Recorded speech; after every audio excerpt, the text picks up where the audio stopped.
sunana Abubakar Isa, na fito daga ƙaramar hukumar Kura. Na zo za a yi min gwaje-gwaje wanda suka shafi jini da yanayi na tsayina da ko da wata cuta da take damuna. Ina cikin maniyyata na wannan aikin hajji na bana insha Allah. To dangane da tanadin da hukumar alhazai ta na wannan asibiti, ya ka kalli wannan asibiti? To alhamdulillah gaskiya sun tare mu cikin kwanciyar hankali, sun nuna mana wajen da za mu zauna. Mun zauna kuma cikin hukuncin Allah, gashi aiki da alhamdulillah, tunda har na zo layin da yanzu ma gwaji ya rage a yi insha Allah. To Hajiya Hadiza ta. To daga wace karamar hukuma? Kura. Daga me aka yi miki yanzu? A'a, awon jini ko awon wannan muka je muka yi ba ai komai ba tukuna akai.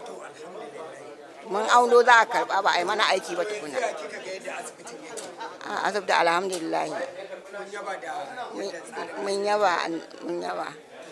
Gaskiya asibiti yayi, sai Allah ƙara lafiya.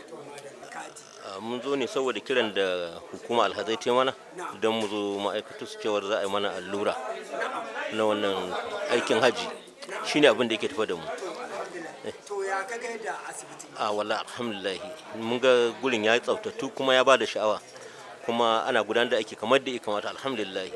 Madalla mun gode. To madalla mun gode. Alhaji Yahaya Ado Haruna. To daga wace karamar hukuma? Karamar hukumar Rano Local Gama. Mun zo an fara sikirinin saboda harkar lafiya, ana cajar lafiyar mu.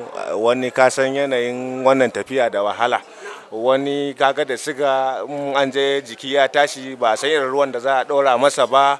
To dole irin wannan abubuwa hukumar alhazai ta Kano ta ce a fara wannan abubuwan, ake gwaje-gwajen jini, su fitsari, su waye, don a gwada lafiyarmu. Abin da ya kamu kenan wannan guri. Alhamdulillah abubuwa suna tafiya daidai kwarai da gaske, masha Allah.